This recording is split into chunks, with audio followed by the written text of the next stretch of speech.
momento, conectados con la presencia de Dios. La estación que te conecta al cielo. La estación que te conecta al cielo. Encamínameradio.com. La verdad conoceréis, y la verdad os hará libres. El camino del Señor es perfecto. La Iglesia Cristiana Trina Cristo es presenta el programa Encamíname. Dirige su pastor evangelista Laurentino López. Bienvenidos. Bueno, muchísimas gracias a toda esta maravillosa audiencia que nos acompaña cada día en el horario Encamíname Radio. Y ustedes que son los fieles amigos y su sintonía hace que posible que toda la gloria del Señor tenga la oportunidad de ministrarnos. Es muy importante para cada uno de los que escuchamos su programa y participamos de él porque comprendemos las cosas que están escritas y el plan de Dios de salvación que cada uno de nosotros recibimos a través de diferentes partes de la Biblia. También cada versículo instruye la interioridad de nuestra vida y nos enseña cosas tan extraordinarias que nos dan puntuales muy precisos cómo alcanzar la vida eterna. En esta época postrera, habiendo tanta abundancia de evangelio, la gente no ha aprendido ni se ha preocupado y muchos no se inquietan por entender ni buscar completamente la verdad. El propósito de Dios es que todas las almas no se pierdan, pero el hombre, con su forma de pensar, su forma incorrecta de actuar, tiene grandes alcances de destrucción para su propia vida, porque nunca ha puesto a Dios en primer lugar, y ese primer lugar que Él se merece y que es necesario reconocerlo, porque el mundo, el ser humano, depende de la misericordia y del amor de Él. Pero, desgraciadamente, nosotros apelamos al amor y a la misericordia, pero no entendemos que la doctrina completa de la palabra del Señor no es solamente el amor y la misericordia, sino es la normatización de cada paso que nosotros debemos dar para estar señalados completamente e identificar cada actitud y cada acción de nuestra vida completamente sancionable por cada norma de la ley escrita en la palabra, y que este es un yugo que nosotros debemos tomar por fe, debemos vivirlo y también buscar la forma de no violarlo, porque la violación de estas normas de ley dada a los hombres traen consigo grandes alcances. El arrepentimiento tiene que ser genuino, tiene que ser real y tiene una consigna. El que se arrepiente se aparta. Si se arrepintió, se apartó. Si no se arrepintió, no se apartó y siguió en las mismas. El verdadero arrepentimiento no es una expresión. El verdadero arrepentimiento no es una acción de hablarlo y de colocarlo en los oídos de los demás. El verdadero arrepentimiento es un acto de perdón absoluto y no volver a la escena los recuerdos de odio, de rencor y de todas aquellas cosas que van encadenadas con el no perdón. El arrepentimiento es un acto solemne en la vida, tomando un ejemplo de la vida, que el amor al mundo y la esclavitud a las personas tienen consigo un parámetro que nos conduce a una confusión escritural bastante amplia y no nos ayuda a comprender la condición de vida que debemos llevar. Necesariamente vamos a tomar esta enseñanza a partir de hoy y queremos compartir lo que dijo el apóstol Pablo cuando habló en la segunda de Timoteo, capítulo 4, versículo 10.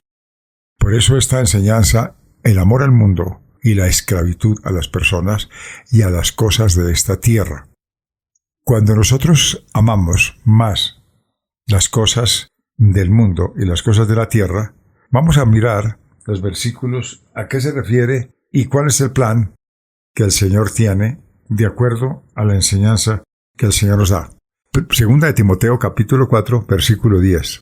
Porque Demas me ha desamparado, amando este mundo, y se ha ido a Tesalónica, Crescente fue a Galacia, Tito a Dalmacia. Lo primero que expresa esta enseñanza es, ¿cuál es la interrupción más grande que tenemos nosotros para no continuar el camino que Dios nos da, o para no llegar al camino que Cristo Jesús abrió a través de su muerte de cruz?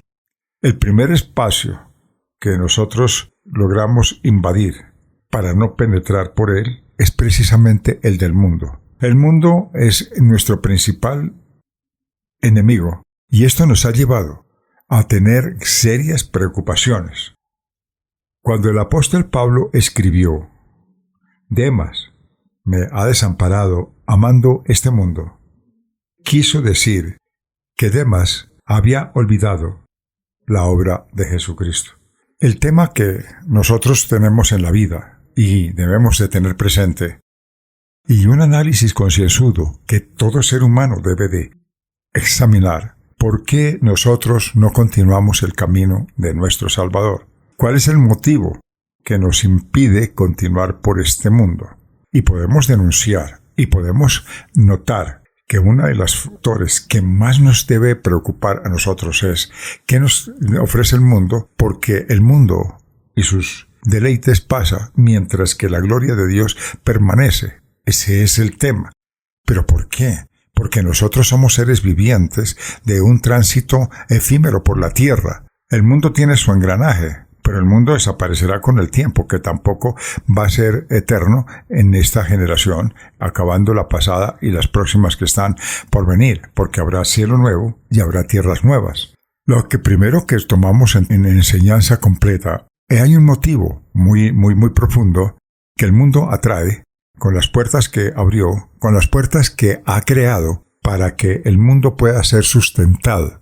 Y como este mundo está tan abierto y está tan sustentado, lo primero que debemos nosotros intentar es reconocer cuál es el problema que tenemos con el mundo, que el mundo nos atrae y nos ha sustentado, y hemos olvidado el sacrificio de Cristo y no nos ha importado porque nuestra fe la hemos abandonado por ir en procura de lo que el mundo nos ofreció y de los destellos alucinantes que traen las cosas del mundo, pero que todas en sí son perecederas, que no son duraderas, pero sin embargo corremos detrás de ellas como el espejismo de aquel que tiene sed y le parece que encontró el oasis, pero cuando está ya a cogerlo con sus manos, era solamente un espejismo. ¿Por qué? Porque se desvaneció y no permaneció. El mundo es algo muy parecido. Vamos a cogerlo, pero cuando nosotros nos damos cuenta, desapareció porque nosotros cumplimos el ciclo de vida y se nos acabó la oportunidad que se nos había sido concedida, y ahí es cuando llega el lloro y el crujir de dientes. ¡Qué desesperanza, qué aflicción y qué dolor! Pero ese dolor lo hemos causado porque nunca medimos qué fue lo que nos separó y qué fue lo que nos atrajo del mundo y por qué dejamos el amor de Cristo y por qué no recibimos el amor de Cristo. Las almas que están en los infiernos están reclamando ¿por qué no pude aceptar la oferta que hizo el Señor Jesucristo a través de sus profetas, de sus evangelizadores, a través de sus misioneros, a través de sus pastores, a través de sus voceros? Fuimos sordos, no quisimos oírlos, pero la vida se agotó, el tiempo se terminó y fuimos a encontrarnos que ya todo había sido consumado y solo el juicio de Dios había caído sobre nuestras vidas, cegándonos lo que nunca nos perteneció, lo que nos fue dado por misericordia, que no apreciamos y que no continuamos el camino de Cristo, porque el mundo a nosotros nos innubiló, nos atrajo y nos destruyó. Cuando Demas tuvo la oportunidad de tomar esta enseñanza, pues ¿qué fue lo que sucedió? También se había olvidado de la obra de Jesucristo, se había apartado, porque la misma palabra nos recuerda, nos dice y nos refresca internamente todo el proceso de lo que el mundo ofrece y cómo todo lo que el mundo ofrece se evapora se diluye, porque la vida no es perpetua, la vida es muy efímera, y todo lo que nosotros conseguimos en el mundo se queda en el mundo, y lo que no pudimos transportar, que fue nuestra fe en Cristo, se diluyó y se perdió absolutamente todo para pagar nuestra desobediencia, nuestra incredulidad, nuestra mundanalidad con el fuego eterno. Esta es una triste realidad. Cualquiera dirá, ¿por qué hablamos de esas cosas? Porque todo el mundo dice cosas, y las cosas que se dicen no son tan ciertas, no son tan valorables que permanezcan, porque el mundo y sus vanidades se acaban, pero lo único que existe y permanece para siempre es nuestra fe en Cristo Jesús. Cuando tomamos la Biblia y entendemos lo que dice la primera de Juan, capítulo 2, versículo 15, mire lo que nos dice la Biblia tomando esta enseñanza. Primera de Juan, capítulo 2, versículo 15, dice de la siguiente manera: no améis al mundo, ni las cosas que están en el mundo. Si alguno ama al mundo, el amor del Padre no está en él. Bueno, miremos el versículo y fraccionémoslo detenidamente y comprenderemos algo muy fundamental de la palabra que es aplicable a nuestra vida, comprendiendo por qué esto nos fue dado, pero nosotros no lo quisimos entender. Dice de la siguiente manera: no améis al mundo. Lo primero es una ordenanza. El Señor no está diciendo sálgase del mundo, acabe al mundo. El Señor está diciendo no lo ame. Amarlo es como ser cómplice de todo lo que hace y ser copartícipe de las cosas que el mundo tiene y nosotros usufructuar todo lo que Él genera. Eso es una especie de amor, es un gran acercamiento hacia las cosas que el mundo ofrece. Pero la sentencia de la Biblia es no améis al mundo. La palabra no dice, por si acaso, por si de pronto, es enfática, concreta, diciendo no améis al mundo. Oiga, al mundo. Pero no termina ahí la consigna ni el mandamiento, sino ni las cosas que están en el mundo. Viene la segunda parte. El mundo es en sí todo el globo terráqueo. El mundo es todo el universo. El mundo es todo el cosmos. Porque del griego, la palabra mundo es cosmos. Y esto implica, y su referencia completa, significa el sistema de esta época que Satanás promueve y que existe independiente de Dios. Entonces, tomando en cuenta esto que acabamos de leer, dice la segunda parte, que no es el mundo, es lo que hay, su vegetación, sus grandes montañas, sus grandes ríos, sus océanos, su fauna, sus animales, las diferentes especies, las de las aguas, como también las de la tierra, en fin, ese es el mundo. Pero cuando hablamos de cosas, son aquellas cosas suntuarias que nos han traído, como las modas, los espectáculos, los fanatismos que se desempeñan en muchas actividades que nosotros idolatramos y creamos nuestros propios dioses porque los admiramos, escribimos sobre ellos, hablamos de sus hazañas, nos recreamos en sus logros, pero no tenemos en cuenta que hay un ser superior por encima de todas estas cosas, que sostiene a los que nosotros miramos, pero nosotros olvidamos que la creación y todo lo que el Señor tiene es de Él, y que las cosas que la Biblia aquí anota y dice claramente, si alguno ama al mundo, o las cosas que están en el mundo, desde luego, el amor del Padre no está en él. ¿Pero por qué? Porque cualquiera diría, ¡qué locura!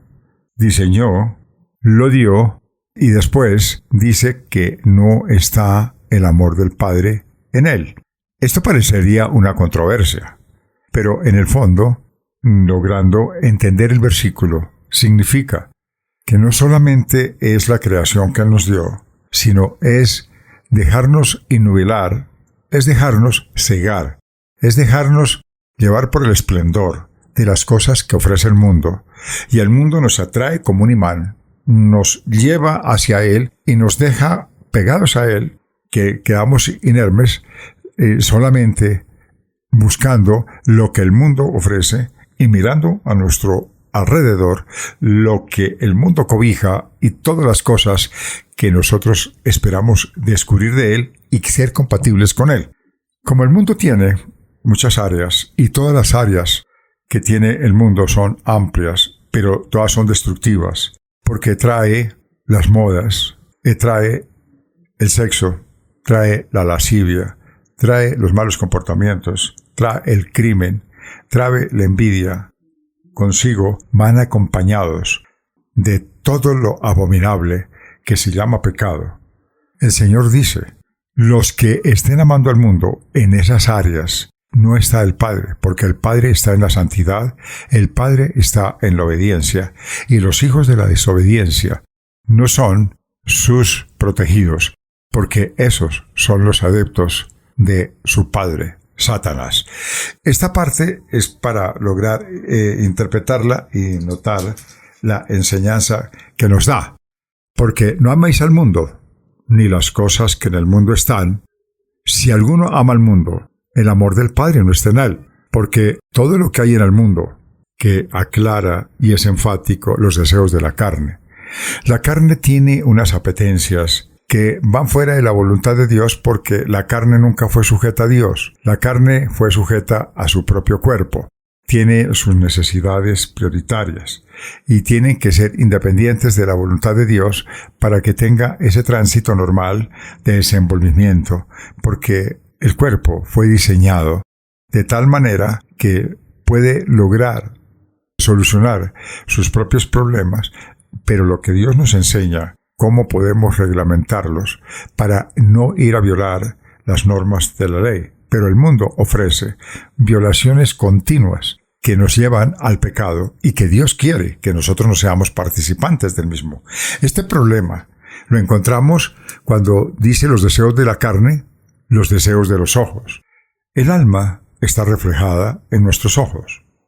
Nuestros ojos siempre son atraídos por todo lo que el mundo está ofreciendo. Las cosas que nuestros ojos captan son aquellas cosas que deseamos, luchamos y que nos hace olvidar, que nos olvidamos y que no tenemos presente a nuestro Creador, porque las cosas que con los ojos deseamos, el deseo de nuestros ojos, se improntan de una manera severa sobre todas las cosas que vemos, forma parte de él. Ejemplo, yo tengo deseos de ver una casa, no porque la casa sea mala el adquirirla, sino porque la ansia desmedida me logra esclavizar. ¿Qué me propongo? No, yo quiero una casa bien hermosa, lo que ofrece el mundo, con comodidades que son muchísimas, pero me cuesta muchísimo esfuerzo y muchísimo trabajo. Debo trabajar horas extras, debo de conseguir un buen puesto y debo de trabajar día y noche. ¿Cómo va a estar el Padre ahí si nos alejamos de Dios por conseguir las cosas que el mundo está ofreciendo? Si el mundo ofrece lo que estamos viendo por los ojos, eso es igual.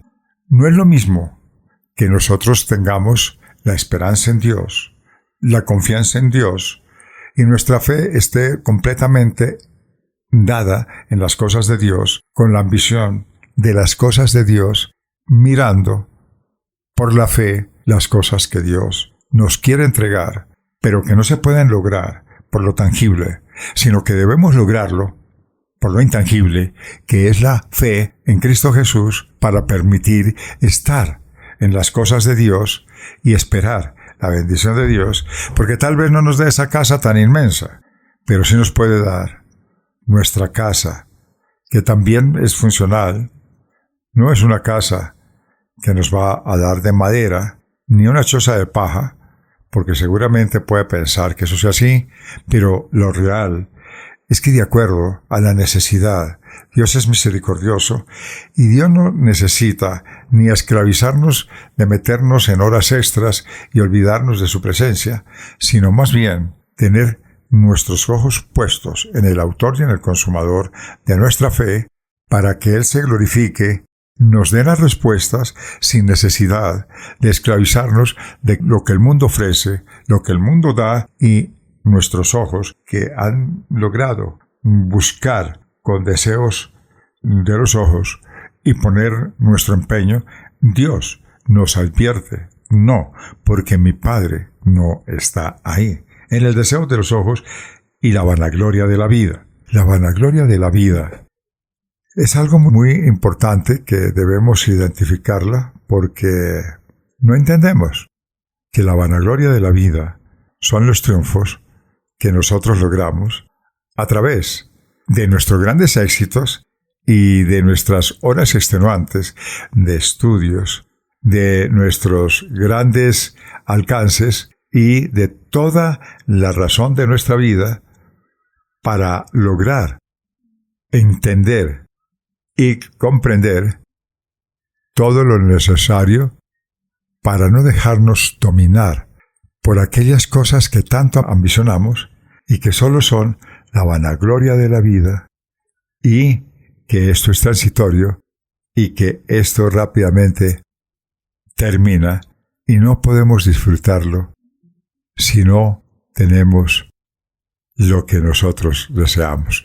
Cuando somos demasiado presuntuosos, porque la vanagloria nos lleva a ser presuntuosos con lo que tenemos, nos sentimos engreídos por las cosas que el mundo nos ofrece, y tantos esfuerzos y tantas cosas, porque el mundo da sus créditos, da sus galardones, da sus merecimientos. Todos ellos son la vanagloria de la vida, los grandes vítores. Un gran atleta culmina la carrera y todo el mundo lo aplaude. Un deportista bate un récord y recibe el esfuerzo con la vanagloria de la vida, y todo lo pone en el pedestal más alta con muchísimos admiradores. Y entre más logros haya tenido, mucho más ha sido su gran victoria. Así que, mis queridos hermanos, tenemos hoy la posibilidad de recordar este tema tan apasionante que estamos tomando, y es: ¿qué nos pasa con la vanagloria de la vida? Y esperamos que mañana nos siga acompañando para compartir esta hermosa enseñanza. Invita a otros. Su pastor y amigo, Laurentino López Aldana, estuvo con ustedes en el nombre de Jesús. Amén. Encamíname. Un tiempo para confrontar su vida con relación a la palabra de Dios. Consejos, reflexiones y muchas cosas más que le conducirán a un cambio verdadero. Todo es posible con el poder de Dios.